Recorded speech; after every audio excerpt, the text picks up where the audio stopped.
Hi, welcome to another Northwest Parkinson's Foundation Art with Parkinson's. We're going to look at acrylics, working with acrylics. And this is the first of 5 sessions. So we're just going to do an introduction to acrylics. Maybe you're already familiar with them. I'm going to start from beginning because that's where I started. When I first started to paint, acrylics is what I painted with because I didn't have anything else. I literally used my son's he was in first grade and he had a little paint set, and that's what I used with the little paintbrush that came with it.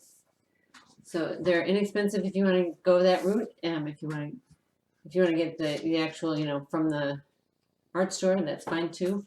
They come in smaller sizes. If you have leftover art paint from arts and crafts, that's another option, just to see if you like it. The reason I started with acrylic is they're forgiving. You can go over it if you didn't like what you do. You can go over it in several ways if you don't like what you've got down. And it's also very easy to clean up as opposed to oils. So let's get started, and I'm going to start with the different kinds of ways you can paint. You can paint how you use the paint. You can use it thick, watered down, wiped off, and each time it appears a little bit different. You can also use different surfaces to get different absorptions. You can use canvas.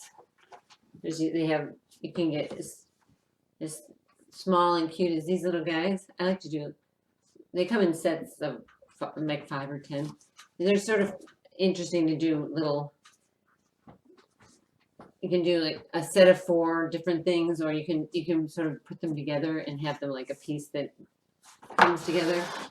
You can also use larger canvases, and canvases come in all sorts of sizes. You can use paper, just plain paper, or paper that's specific to acrylics. Plain paper is fine. I've used recycled paper, the packing paper, like brown paper packing paper that comes with a package that's delivered. And you can also use, so you've got canvas, wood, canvas paper, and wood. And wood's interesting to work with because you've got all the grains that you can play with. This is a horse I sketched. I was going to sort of paint that. I thought natural on a horse would be good. You see how it's got all these grains in it, and it just could be like the trees in the background somehow. So there's all sorts of. That's why acrylics are fun too, because there's all sorts of things you can paint on. So let's look at the different. I'll start with the paper, but I'll use canvas too to show the different levels of amount of paint and amount of water. And unlike oils, which need a turpentine, you just use water with acrylics. And I'm going to go over a handy little thing. We're all ordering takeout so much these days. I am anyway. So these are great to recycle for paint, for mixing your acrylic paints, because they've got the 2 little compartments, so I can put color in each one. I can mix it on the lid, and then I can cover it because acrylics dry out. That's one of their only negative things. They dry out. So you put the cover on and keep it for the next day if you want to paint. And it'll keep a couple of days with the cover on it. So I love recycling these little takeout containers for my paints. It does not have to be expensive to get all the accoutrements that you need for art. You can use a kid's set of paints. I sometimes use paintbrushes that are from the hardware store because they're cheaper, but they're thicker. I like big brushes. So you don't have to invest in a lot of actual artist paintbrushes. Your palette, mixer can be recycled bins. Your paper can be recycled paper. So it's an easy way to express yourself. So I'm going to start with I'm going to give you a list of all the things you're going to need. one of which is cloth that you're going to get paint all over. Probably some kind of, something you can put down on your table. Paper, I have a big piece of cardboard here. When I'm actually painting, if I'm using paper, I'll sometimes clothespin it to the cardboard, or I'll put little corners of that blue painter's tape, so it doesn't rip off when I pick it up. I want to keep it still. I wiggle enough as it is, so I don't want the paper to wiggle. So sometimes I use a binder clip. There's all sorts of ways of if you're working with paper, keeping the paper down. I'm just going to show you the difference between a couple of different ways to use the thickness. So I'm going to put some red in here. And I'll put a little, we'll make it fun. I'll put a little blue so we can get a purple. Oops, that one is newly opened.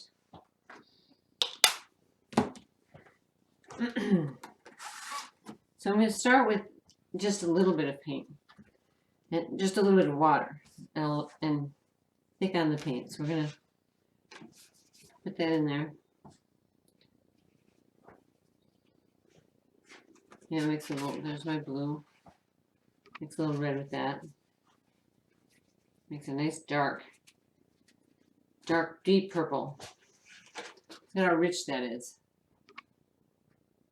I can also use a lot more water and see what that looks like. So let's start with the blue again. Got a lot more water.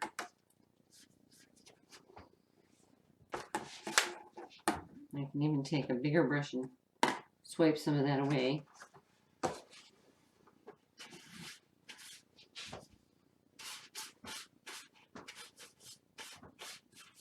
So it depends on what you're looking for.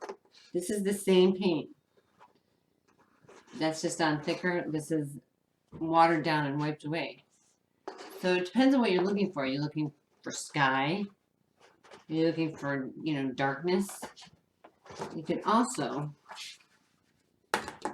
use so little water or so little paint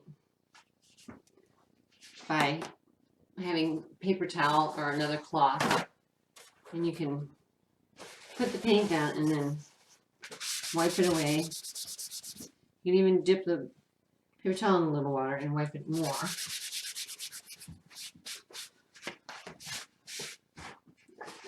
See how it faded that? And again, it's the same color.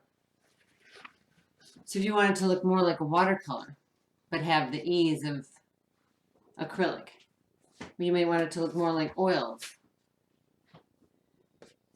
Or the thicker one is also if you're using wood, because wood absorbs the paint a lot, and you may have to use it thicker. So that's a sense of how you can use acrylic in different amounts of paint versus water. Should write that on there. And again, it's going to depend on your surface. So I'm going to put acrylic.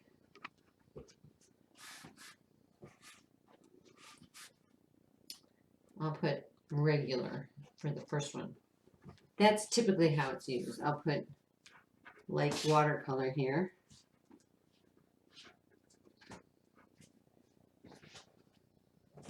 And like oils.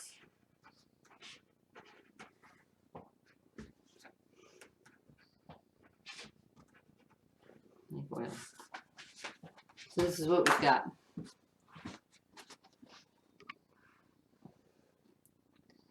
And you can play with that on different surfaces. I'll show you the same, look at the same thing.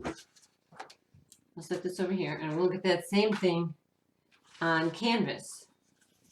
See what that does on one of these little canvases. I'm going to do the thick. I'm going to use both. I'm going to do it thick first. I'm using almost no water here. My sister calls it frosting. I like that. So let's do it with a little bit of water. I'll put that there.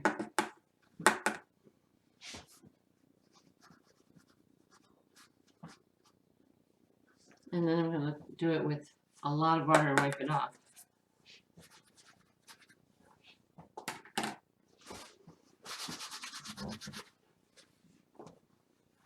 I didn't put any red in this one. I put a little red in it. And this one's we see that purple. So look at the difference here. So you've got the thick one, which has, it's almost purpley. Let's compare it to the paper. So there's the paper, and there's the canvas. Hold on, hold on. They're pretty similar. This is a thick paper. But notice on the canvas, I've got a little more control. You see, it's glare there, sorry. See, it's a little richer in the purple area, the glare. And when it wipes off more. The paper is going to absorb more. So the canvas is going to sit on top of it a little more. So your blues here aren't quite the same. This is a lot lighter than that one. And this is going to be, that's going to be darker because it absorbs more. So depending on what you're looking for or just what you have around, that's handy. Now let's look at what it looks like on wood. This is the smallest piece I had. So let's, which side? Use this side. So then I'm going to put some of the thick on.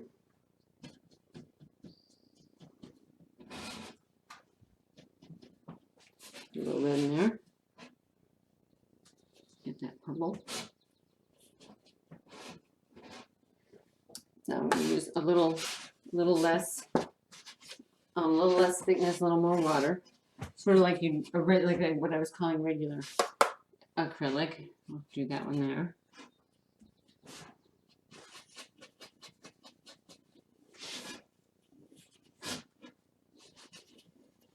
Now we're going to use one that's really watered down.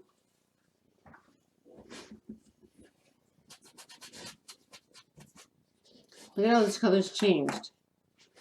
Partly it's because you're on you're not on a white background. Look at the light one from the canvas and the light one on the wood. They're completely different colors.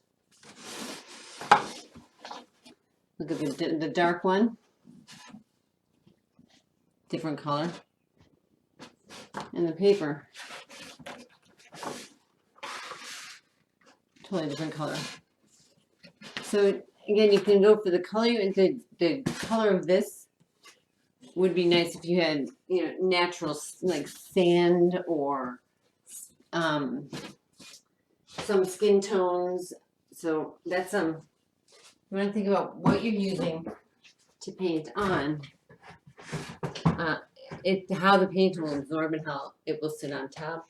If you want something that's thick and rich or softer. So these are the different kinds of surfaces and the different amounts of paint. So that was just a little fun exercise. Now we'll look at how we mix our colors. And next time we're just going to start with a two-tone, a single tone or two-tone. You can use one color or two. A simple still life. We're going to start with just one color because we're going to look at shape and shadow. But I'll demonstrate here and we'll revisit how to mix colors. I like to have, this is the way I was taught. I like to have just your basic colors and then to mix them to make up. I don't buy green, I just have the primary colors. I don't buy greens, I don't buy browns. I make them out of the primary colors. So I'd like to have 2 or 3 of each color. You can have just one if you want. You could just have a red, a blue, and a yellow. I like to have a light version and a dark version of each, and maybe one in between. So for yellow, for example, I've got what's called, I think it's light cadmium. It's not telling me what color it is. I have a light yellow, a darker yellow, more of an ochre, and then I have an unbleached white, which looks off-white. Reds I have sort of more, a little darker and a little lighter. And blues I have a light and a dark and a one in the middle. So what I would start out is I'll put each color in its little squirt of each color. So I got my yellows here. I may save the off-white. Got some yellow stuck in there. Just 2 little spots. I'm going to put my blues in another one. One of the dark and one of the light. I'm not going to use the medium right now. Just going to show you the... This is how you'd set up before starting. Getting all your colors out. And then... What am I missing? Red. With the reds.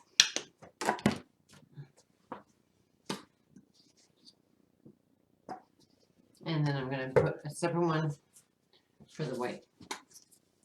Use this one because I didn't use that side. So I have another one for white. So you can put those all on one, one palette tray. You can put them all on. You don't have to use as many containers as I did. I like to have them all separate though, because I'm kind of a messy painter. So now that I've got my colors, I'm going to decide if I know what I'm going to paint, I can look at the colors and decide my palette. So I'm not making 6 million colors. I'm using a basic palette, color scheme for each, but I don't know what I'm going to paint. So I'm just going to play, and I'm just going to use this canvas and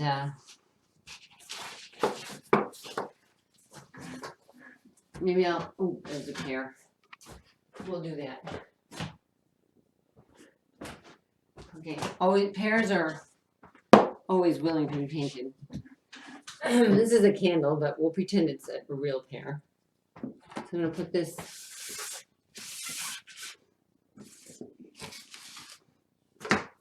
This clearly has plenty of yellow in it. And I'm going to make some green because pears have green. First, I'm going to get fresh water because this water is very blue now. So it's painting with blue, and it's going to affect your color of what you paint. So you want to rinse out that water container regularly. I've done that. I've mistaken and not done that and gotten lazy, and I paid the price. The picture sort of turns into mud. So I'm going to rinse out this brush, just in water. So I'm going to paint a pear. There's all sorts of things I can do with this. I could paint the opposite color, make it a wacky purple pear. That would be fun. Now I'll use this brush because I don't like anything. I'm going to make a purple pear just because I want to. Doing the opposite. So if I want to make purple, I'm going to mix my colors. I can mix it with my brush, or I can mix it with my palette knife. You can also paint with a palette knife, which I will show you after I start my pear. Okay, so I'm going to mix colors. I want purple. Red and blue make purple, right? I'm going to dip it in the red. So I've got some red here. I'll show you how to mix it. So I'm just going to use this other tray. Take some of this blue and see what color purple I get. I'm mixing that up. And there's my purple. And it's looking kind of dark. It's a little too dark. So I'm going to put a little lighter blue in there. See if that brightens it up a little. A little bit of water.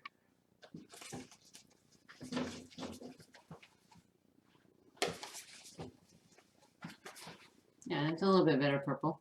Do you want to see what it looks like? I'm going to test it on here. And there's my purple. It's not quite bright enough. I'm going to brighten it up. A little bit of white. That's better. That's a much better color. So I'm going to paint my pear. So I'm going to give it a pear shape.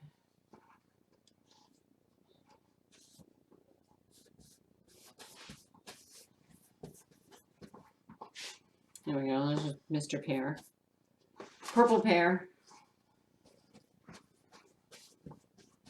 So I kind of want to see the brush strokes in this. So I'm going to use a little bit, little on the thicker side. So I'm not going to dip it in the water so much. Even out that bottom a little bit. A little bit of water, spread that around.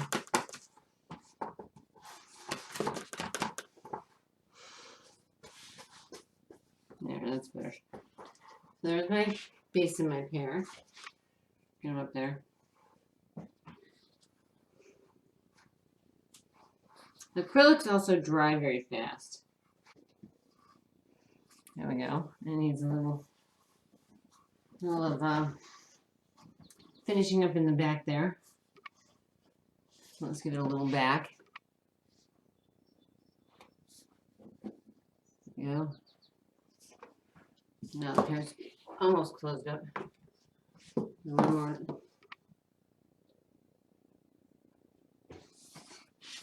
Now let's give that a little finishing touch here.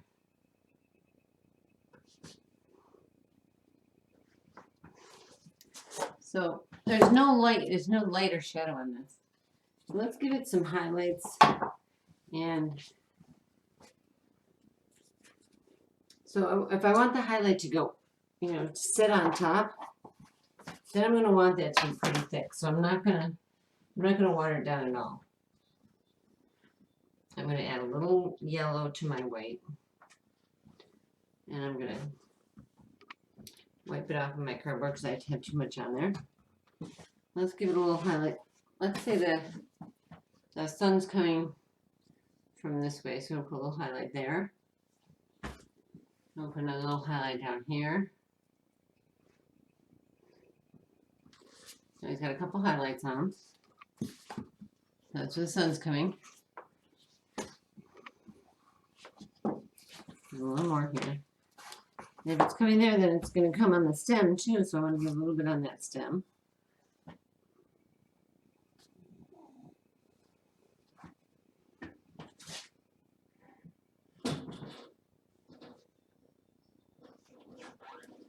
Too thick again. Love paper towels. There we go.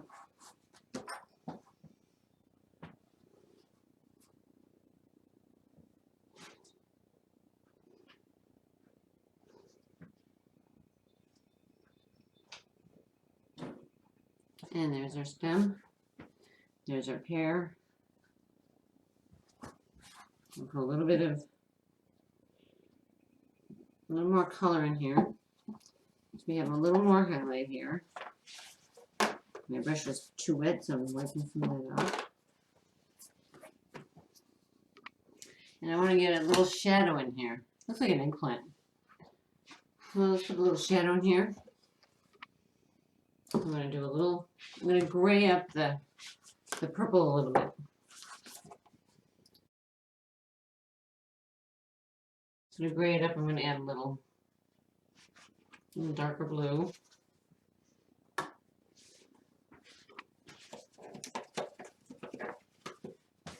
That's good. And give it a little shadow. If the light's there, then the shadow's over here.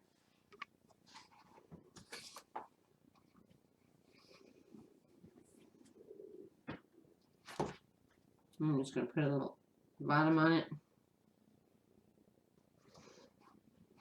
A little shadow. So the shadow, I want it to be shadowy, you know, not real thick. So I'm going to wipe that one a little bit and erase it so it's not so heavy.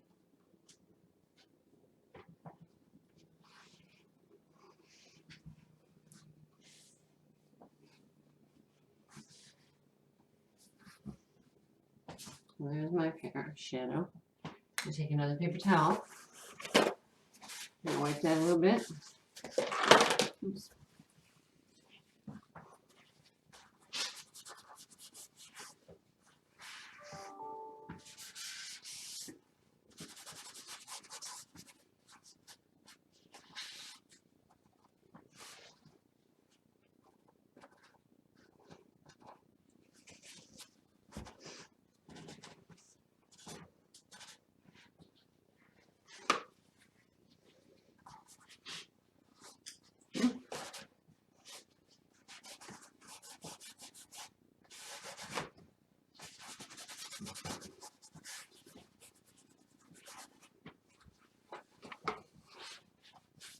Oops.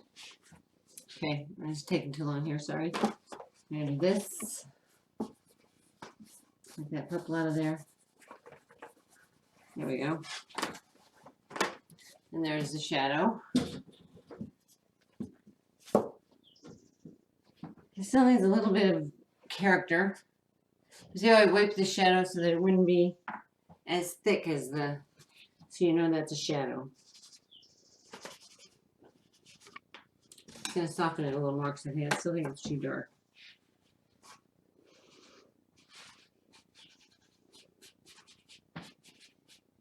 There we go.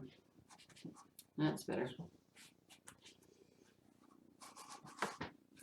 I feel like it needs a place to, it's sort of sitting in the air. Let's put it on a table. What color will our table be? Now that we've got all these wacky colors, let's do we're gonna do a, I don't know. How about a gold table?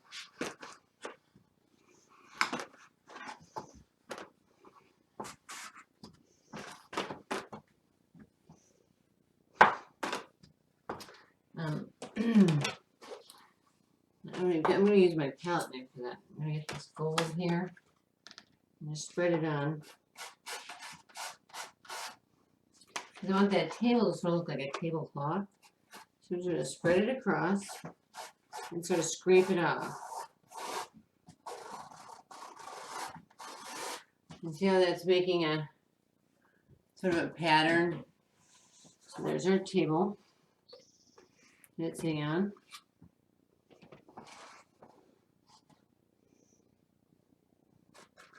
And I usually wear an apron when I paint. Forgot to put one on. But just it's a heads up because I manage to get paint over everything. So it's just a handy thing to have so you don't have it on all your clothing. So I'm just using this palette knife and sort of spreading and scraping at the same time. So it's not going to be a thickness of the paint. It's actually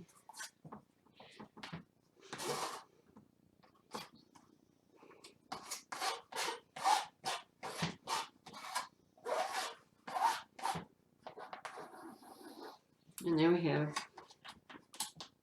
table with a hole in it. There we go.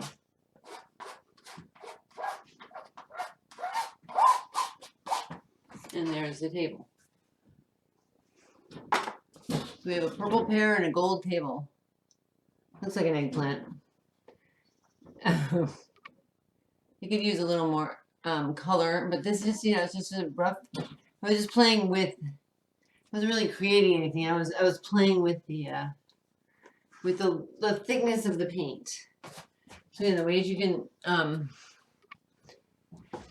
lighten it up is you can use a paper towel or another paintbrush to get it, like in the shadow. You can use the thickness of the paint you know, and you see the brush strokes with less water, or you can use the tool itself, like the palette knife, and scrape it across. So that's it for today.